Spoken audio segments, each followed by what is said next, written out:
care physician after Dr. Chow's excellent talk on primary care physician.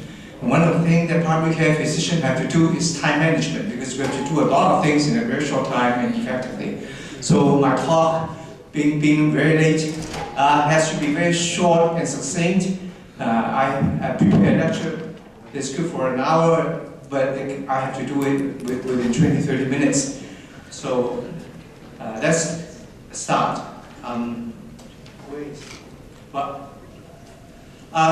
Why hepatitis B? Hepatitis B is a very important disease. It's out of the 6 billion people in this world, about 2 billion has been affected by hepatitis B at one time or the other. Either they have been infected or they've been exposed and they're well, some of them die, some of them get into deep problems.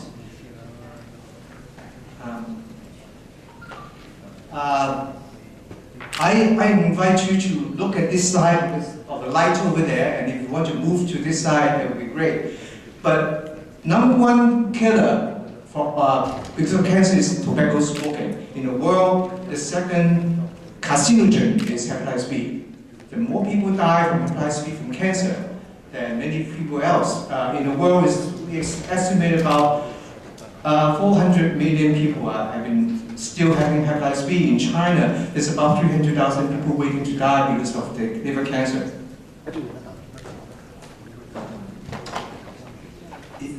How does that work? This.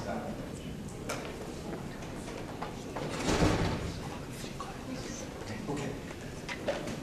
This is truly a silent killer. People have no symptoms, and when they realize they're about to die, and it's too late to kill. So liver cancer in 2000 is the 5th most common cancer in the world and 3rd that causes death. And Dr. Lam has talked a lot about data in the Asian community. And of course, the Asian community have the most hepatitis B. And look at the cancer in different Asian populations, from Cambodian to Chinese to Filipinos, Korean, and Vietnamese, all within the number 5. And in this country, because of the immigration, we expected this to rise a lot in the near future. And when I was doing a hepatitis B project in 2000 or so, there's not so many Chinese around.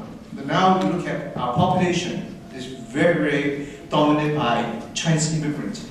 And this is a study that's really behind already, 2004, and you can see in different cities, you can see it's dominated by all the city have about 10+% of people of the Asian population infected by hepatitis B. And you look at the death rate. The white people in this has a very low rate of dying. But in California, a study was shown that our Asian population have a tremendously higher number of deaths from liver cancer from hepatitis B. So this is what has been done in the area on the advocacy work on hepatitis B. It's too long, I'll go through each one very quickly, but I have printed out this sheet and have it here in the table, and if people want to take a better look, please pick up a copy. Let me go back. Back in the 1990s, Dr. Han from Philadelphia, who is a Korean doctor, has been very passionate about hepatitis B. He goes around the East Coast, actually all around the country, screening people for hepatitis B.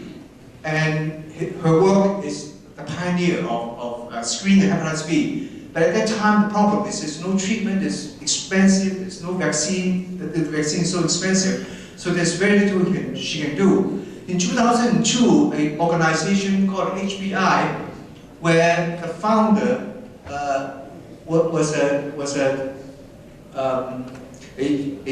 Chinese whose mother and brother died in the same year from hepatitis B cancer. And she was very passionate, she moved to public health, and at Boston, she founded the organization called HBI, and then she married a Korean and come back to this country and work for for the government. And in the Korean church, she screened 1,000 patients also. And that's all about what's been done. But when I look around the country, there was a tremendous amount of work done in East Coast and the West Coast because there are much more Chinese and much more Asian around there. And in 2004, I was being asked to do a lecture on hepatitis B, and I'll talk about that in the future. And that's how I got involved in hepatitis B. I'm a primary care physician, but public health is in my blood. I want to do public health, but I hate the red tapes. I hate all those red tapes. So I said, no way I'm going to go into public health that way. Let me be a primary care physician. I will take care of patients. I will have hands-on. And Dr. Fan has given such good testimony on what a primary care physician do for people. And I'm proud that I'm a primary care physician. But today I want to demonstrate to you, if our primary care physician go into public health, what an impact it can be done to the community. And that's the whole purpose of today's talk. So in primary care, this is what I always want to show. This is given to me by a prevention cardiologist, head of Johns Hopkins University Preventive Cardiology, Dr. Roger Blumenthal. I met him about 20-some years ago. He get it from a Chinese friend of his who is doing residency together. And he loved prevention. So he had this, in his lecture, I asked him to give me a copy. So he said that the best doctor treat the diseases, superior doctor treat diseases, prevent the disease. Mediocre doctors treat the diseases about to become evident, and inferior doctors treat the full-blown disease. This is from, I was told that this is from a Wang Di Neijing, which is 2000 BC, 4,000 years ago in the Chinese medical book, probably one of the first Chinese medical books around. So in hepatitis B, the inferior doctor are the ones who's the most famous, who they do liver transplants. And they are million-dollar doctors because liver transplants is very expensive. They make all the money, they have all the news. But to the Chinese, prevention, this is the inferior doctor because there's very little they can do. Sometimes people survive, sometimes people don't. It's extremely expensive. Mediocre doctors treat the disease, become evidence. So if you know a patient has hepatitis B, we try to give them medication, and we try to prevent cancer on cirrhosis. This is coming. But the superior doctor are public health. Public health give vaccines. If you give vaccines to the patient, there's no hepatitis B. You don't have to treat them. So this is my thinking when I was asked to do the hepatitis B advocacy work. So let's take a look at the history of hepatitis B vaccines. In 1982, Dr. Blumberg invented the vaccine for hepatitis B. And in 1982, 1984, Taiwan is the first region that uses vaccines universally. So when the baby is born, no matter what, they will give a vaccine. Now, at that time, it was pretty brave because we don't know what the long-term side effects of vaccines are. We don't know how effective they are. But Taiwan has so much liver cancer. So they said, let's do it. And that was done by Dr. Beasley, which I'm going to introduce at the end of the lecture a little bit. And Taiwan has given the vaccine since 1982, 84. It's because of that. But Hong Kong followed suit in 1988, by the way. In 1981, when the World Health Organization looked at how safe this vaccine is and how effective it is, then they recommend to all over the world, when the baby is born, just give the vaccine. Don't worry about anything. In America, they followed the WHO recommendation and started to ask everybody to give a vaccine. Wow, there was a lot of controversy. There was all kind of newspaper, all kind of resistance. It's nearly 2 years before this is implemented. Why is it implemented? Because public health say, well, you're not only protecting yourself, you're also protecting people around you. So if you want to go to a public school in this country, you've got to have the hepatitis B vaccine. You know what? Because of that, everybody get vaccine. And so in this country, it's 1994, 93 before the vaccine is widely given. So then we are doing catch up. So in 1995, the country say, let's catch up with those children who are not born, but they need a vaccine, no matter what. So we begin to have program implementing vaccination to elementary school children, to high school students, and at that time, even college students are a little behind, and that's part of my project. And in 1999, that's the last part, the vaccination to the college student and so on to catch up. Candidate to be screened was very, very strict at one point. Before 2006, it's only for people with office, people born in very high incidence, and also drug addicts and anyone who lose needles and get blood transfusion. But as we know, hepatitis B is essentially transmitted from mother to child, and the best way to prevent it is from mother to child. So, because of all the advocacy work done, if you look at the left, the CDC made a new recommendation. Any high endemic area, only 2%, in the past it has to be 8%, that people need to be vaccinated. And that includes nearly everywhere, all the world except Western Europe, North America, like Canada and US, and a few Norwegian area. All the rest, including Asia and Africa, need to be vaccinated. So this is important. Why am I involved? Why would the primary care be involved in hepatitis B? Because if you look at the treatment of hepatitis B, when we are brought up in medical school, we are being told by our professors, hepatitis B is not important. If you carry it, you are a healthy carrier, you'll be all right for the rest of your life. You don't have to do anything. Well, it's definitely not true now. We know that. But that's what we have intended patient. And it's very, very sad because at that time, there's not much natural history work done on hepatitis B. And back in 1990s, then we have a medication called interferon that may have some treatment potential for hepatitis B. Unfortunately, it's a very, very difficult medication to use. People have to have a liver biopsy because it can kill a patient if they already have very bad liver disease. And it's not a role for primary care physician to be involved using this medication. But in 1998, a medication called Advocacy, which is essentially an HIV medication. By the way, all the medication for hepatitis B come from HIV treatment, begin to emerge, and people can take a pill without a liver biopsy and can be treated. And that's why primary care physician can be involved in the treatment and do the mediocre work of preventing hepatitis B.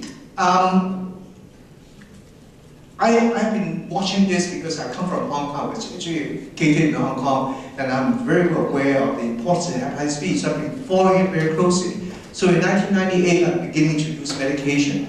And then in 2002, a new medication comes out called Advocacy. The problem with the Advocacy is that when you use it for a few years, then people develop resistance, and they're not useful anymore. So we're stuck. We have a lot of patients become resistant. And then Advocacy was able to help out in this area. Because I'm using hepatitis B medication, the company who made Advocacy, Gilead, come to me and say, you are the only internist in the whole area using oral medication. Why don't you give a talk to the primary care so that they are educated to use it? I said, well, I'm definitely not qualified to do that. But because of my passion on hepatitis B, I said, look at the around the country. They've been doing so much work on the advocacy of hepatitis B. Why don't we do it around this area? So I said, well, what I'll do is that you get an expert speaker to come and talk, and I'll get all my Chinese doctor here to come and listen to him talk. And usually doctors are very busy. It's not easy to get them to go and listen to their talk. But I was able to get over 40 doctors because where we are from, where we are educated, we know the importance of hepatitis B. So we are all very interested in hepatitis B. So, and I said you have to promise me that you have to give a grant to do advocacy work at Hepatitis B. I didn't know what I was getting into. But that's how it begins. So at that time, we formed an alliance. We call that the Asian American Physician Alliance. And very quickly, we have about 60 doctors involved from the Chinese community. And we started the Asian Hepatitis B project, where we go out and begin to educate both doctors, the community, and I was very grateful for Dr. Tong Pei Li here, who has helped out. He's a gastroenterologist, and he also do a lot of work in hepatitis B, and he's from Taiwan, so he's helping me a lot on the Mandarin-speaking and Taiwan-speaking population, and I was doing the Cantonese population. And we greatly invite Dr. Tong Pei Li, Ding Chun Li, who is another internist who do the Baptist, people with Buddhism in the Chungxi organization. And we go to the different churches, we go to different schools, and I was not satisfied. I was trying to do a bigger project. So at that time in Montgomery County, we were very lucky because Montgomery County is pretty rich and it also have a lot of Asian Americans. So for example, in Montgomery County, at that time, we have about 1 million people, but out of that, 13% is Asian, okay? So they give special attention to us, and they form 3 branches for health disparity, because this is definitely a health disparity, So one for Afro-American, one for Hispanic American, and one for Asian American. So during that time, I applied for grants through there, and at that time I worked with CCACC, and Dr. Meng Li, I don't think he's here, was running both our Pan-Asian Voluntary Clinic, where Dr. Bo Bing Chao right there was a medical director and founder. And he's involved in AHI, so we worked together and get a grant. And I was able to get a substantial grant to do the work. So I began to go to the media and asking people to come and help out. So this project was done. I just didn't have enough slides to show it, but it's just a tremendous amount of effort. We were able to get not only the Chinese doctors to cooperate, the Korean doctors, the Vietnamese doctors, the Thai doctors. Smith Ho is not here, but we went to 7 communities, including Filipinos, apart from the one I mentioned, including Filipinos, Cambodian, and Indian, and we screened 1,000 patients. Now, screening is easy. You just put a needle in and get a blood test, but you have to be credible. If you're not credible, the data you collect is absolutely useless. So I work very hard to work with University of Maryland, and we get Professor Shu at that time to be the one who is going to do the public health part of the work. And Professor Shu has to go through what we call IRB, which is Institutional Research Bureau, and make sure this project is publishable, to be accepted by the academic, that this is credible, not just someone who is just going around doing blood tests. And this is a very difficult process, I can tell you that. So in a very short time, we're able to screen 10 different community, and the data was very quickly accepted for presentation in the conferences, and later on being published in 2006. And I was very fortunate to be invited to the Asian American National Health Summit held in San Jose and make a presentation of this project. After that, the data was presented, and I want to do something to catch up with the vaccination. At that time, vaccination is practical.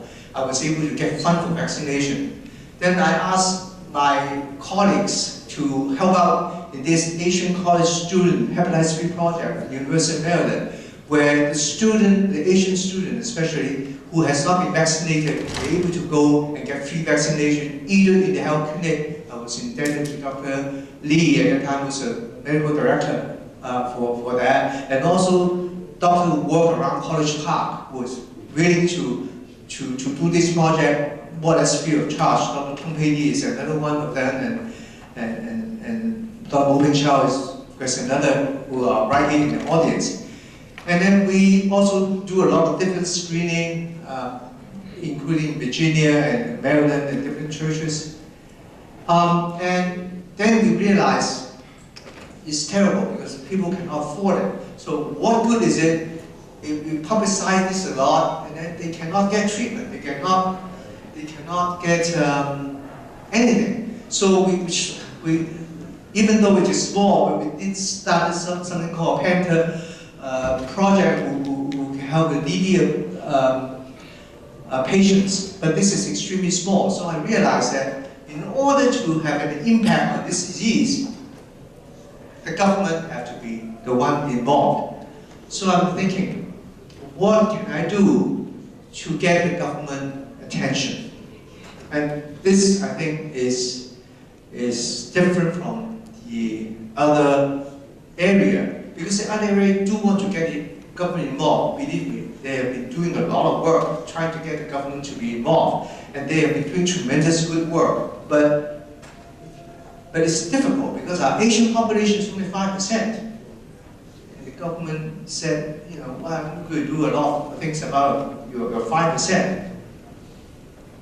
So I said, how can I get alliance? So learning about hepatitis B, not only Asian get it, African get about it. And African have another population of about 50% to 20% in this country. So I said, let me get the African involved. So I begin to screen African also. And one of the things I do is to get the academic involved also. So this is Professor Joan, who is a Korean in Department of Health of Johns Hopkins University. So between the two of us, now, by the name, my name is never, but my name might appear on the paper, but I was definitely not the principal, not the PI, and professor now. So you know, people don't even know I've done it. But we have done a lot of screening, and it's being presented in a thing. And because I think the battery ran out, but that's okay. Because of that, the American Liver Foundation had awarded our medical society. I said, don't give it to me, give it to a medical society, because everybody is doing the work. In 2008, I get their attention. And then we support them also by doing work. But one of the things in 2009 is a major work in the advocacy work as far as I'm concerned. In May 15, we were able to do an ambassador night on hepatitis B. Before that, I couldn't tell you how much work I have to do, but I was very fortunate at that time. The ambassador of Angola is my patient. She's very happy to help me, and I was very friendly with the Chinese ambassador, Ambassador Zhao at that time. And remember, around that time, it was our Olympic in Beijing, and China wanted to let the world know its progress. So at that time, they asked the American to build a new embassy in Beijing, and they built a new embassy in Washington, D.C. You know, and they want some public, you know, some publicity. So I was able to work with them and do an ambassador night where we invited the Asian and the African ambassador and the staff to come and listen to a talk from Harvard, Georgetown, and also myself. And these are some of the people. So when the African population was involved, it get the attention of the Office of Minority Health. The Office of Minority Health, later on I find out, really consisted of a lot of Africans who are born and immigrant to this country. And they are PhDs and they are very highly educated people. And they get involved in public health. So it really strikes to them, oh my, geez, our population really do have a lot of hepatitis B also. Now, if I get to them in 1990, they probably wouldn't even bother to talk to me because they worry about at that time is HIV, not hepatitis B. But as HIV is much better controlled in Africa, and also there's a group of Africans who become very rich and prosperous, they worry about chronic disease, hepatitis B. So they work with us, and this is one of the leaders from the Office of Minority Health. And with the Office of Minority Health involved, was I working with the African population and also Asian, my name get known. So the American Liver Foundation was invited by the U.S. Senate to do a screening project. And they look around in Washington, D.C. Well, this is why we are lucky. We are in Washington, D.C., not in San Francisco or in New York. So they come to me and say, why don't you help out with this U.S. Senate project? So I get a few people. I went to a Senate and do screening. At that time, it was called the American Liver Foundation. I don't know what to do, so I let them coordinate the whole project. I just go and do a screening. But it is important that because of that, and I also get two people very involved, which is here. One is Corina Dan. I don't think she's here, but Corina was working very hard in the American Liver Foundation hepatitis C, and she's very resourceful. And then she became actual hepatitis B advocate. So I work with her, and I work with another person, Ms. Jane Pan. Ms. Jane Pan was the new CEO of the hepatitis B, HB, I remember, and she's also very resourceful. And these two people, I know, is going to work much better than I can on public health. So I get them to get involved, and we work together as a team. So very soon, the Congressman Honda, who has been an advocate of hepatitis B, who is in California, I met him when I go to the meetings in the Congress to listen, and he is a people who bring in expert and talk about hepatitis B. The attendance is poor, maybe 20 people there. It just talk. But then I really find out that hepatitis C has some advocate, hepatitis B is some advocate, and they don't talk to each other. Because for the Asians, they don't want to be mixed up with hepatitis C. Hepatitis C is a disease transmitted by dirty needles, drug addicts.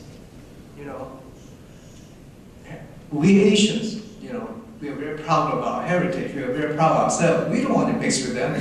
We get hepatitis B from our mother. It's nothing to do with our lifestyle, right? So the two advocates don't talk to each other. And there's 3 congressmen that is working very hard on the hepatitis C in the Congress. And there's 2 congressmen who's working very hard on the hepatitis B in the Congress. And they have this separate way, and they introduce different bills. And I said, hepatitis B is already a very small thing, and you separate like 2 like this, how can you even work? So I reached out to the hepatitis C advocate, and luckily Corina knows her very well. So I said, because I was invited, now I'm coordinating the project. So I said, okay, let's work together, hepatitis B and C together. Don't just do hepatitis B. So we call it a congressional hepatitis screening. And I was very lucky because at that time, hepatitis C has a screening procedure that doesn't require blood test. They can actually do a spot right there using a finger, one single whole blood drop. So, and the company is very willing to spread out this screening tool. So we can do the screening together, both hepatitis C and hepatitis B, and screen everybody in the Congress, whoever wants to come. And this is the group, and this is my dear second part, Lucy. She's in the back. All the work was done by her in coordination. And then Congressman Honda and all these other people were very involved. So after this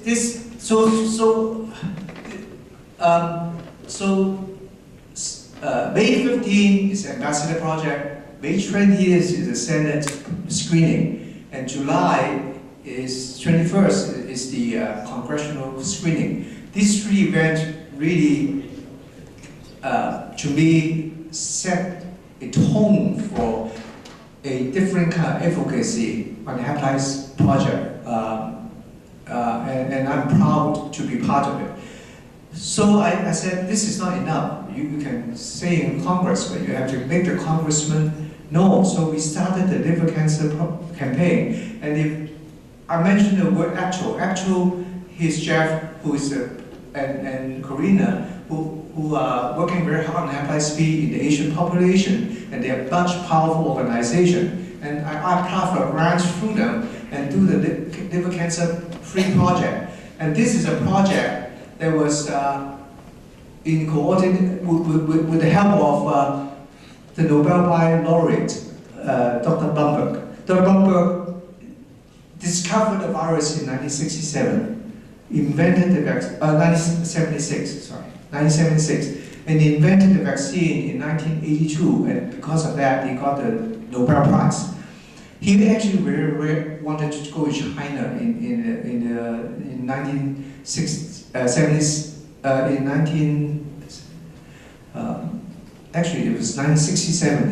he discovered the virus, but he was unable to because China at that time is going through tremendous political turmoil. No one knows how to handle a foreigner who come and talk about Hepatitis B. So it was not until 1976 when he got the Nobel Prize that China at that time, through the ping-pong diplomacy, was opening up to the Western world and encouraged, citizen exchange between the two countries. That the Chinese Medical Association invited Dr. Blumberg to go to China and talk about the Hepatitis B, and he impresses everybody in China. I mean, now I go back to China and talk to the older generation, public health, and they were so impressed by Dr. Blumberg.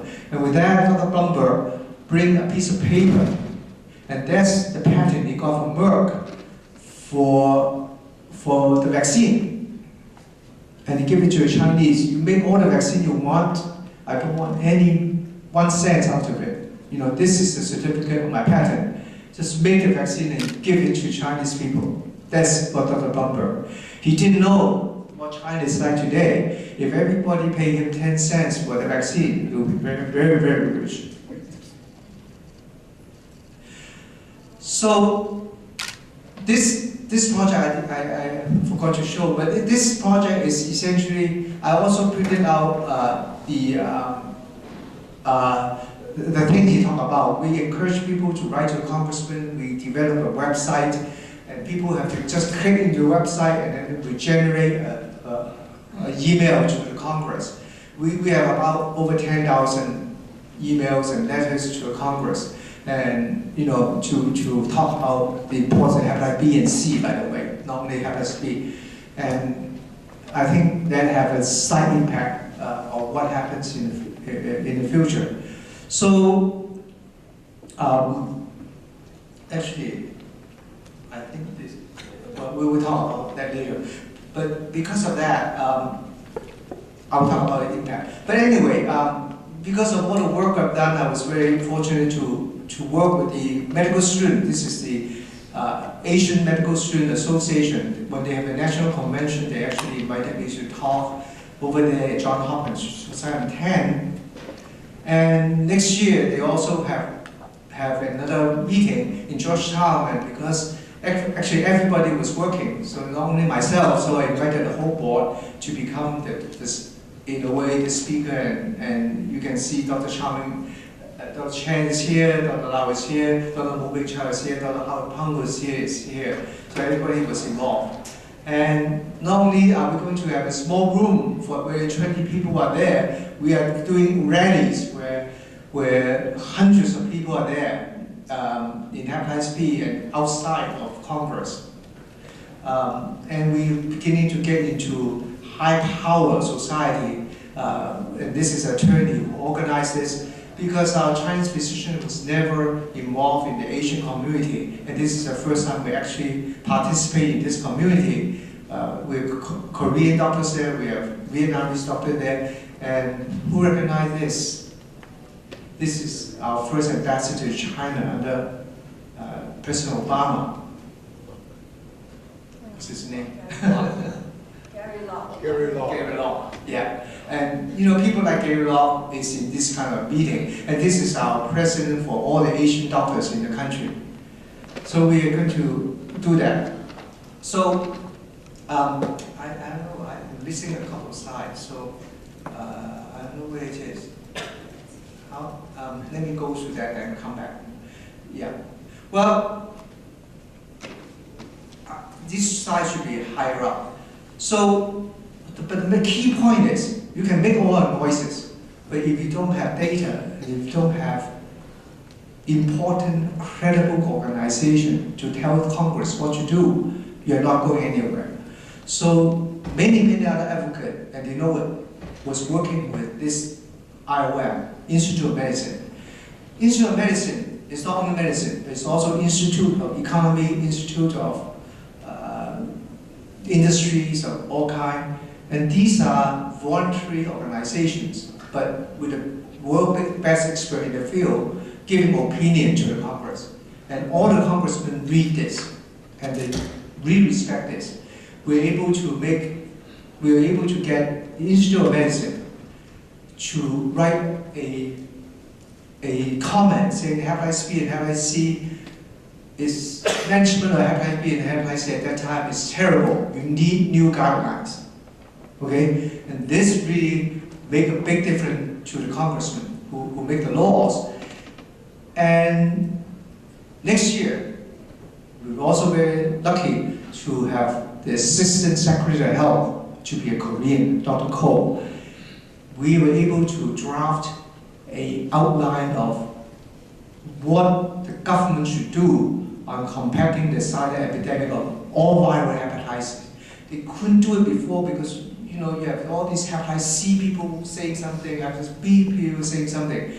But if they do a whole disease called viral hepatitis, they can do it. And when the government draft a guideline like this, no insurance company can fight with us. I cannot tell you how difficult it was to fight the insurance company because it's such a small disease that when you do a screening and they don't pay, and they do get vaccine, they don't pay, and it's very difficult. But when the government say that this is necessary, no insurance company will fight us. So I remember a patient who I'm treating with hepatitis B, and I have to draw a viral load with $300 a shot. The insurance company wouldn't fight me. They go to the patient and say, ask the doctor not to order this expensive test. Really, this is what happened. And of course now with the high deductible, they might have to pay it. So it's one of the biggest barriers, and that's why we call it disparity. But when the government come out to say this, and CDC say this, there's no more issue.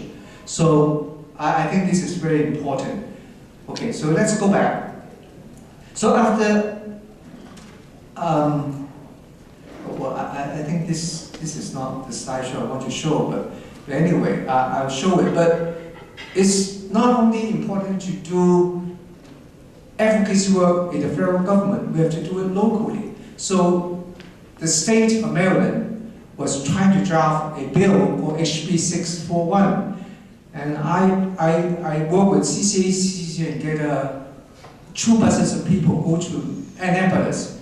And we talk to each individual delegate on the hepatitis B, and we give testimony, and the bill was signed.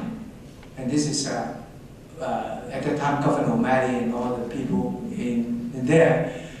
And I was told by the one who sponsored this bill, it was passed 137 to 0 because of our work. Never happened before. No opposition.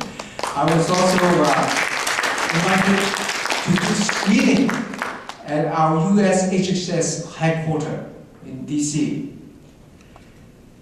I was also, these are all my honors, I'm sorry I'll show it, but it's important to show that you have to spread it over to the whole country. This is a branch of US HHS called HRSA. and they invited me to a national webcast where the whole country was watching the hepatitis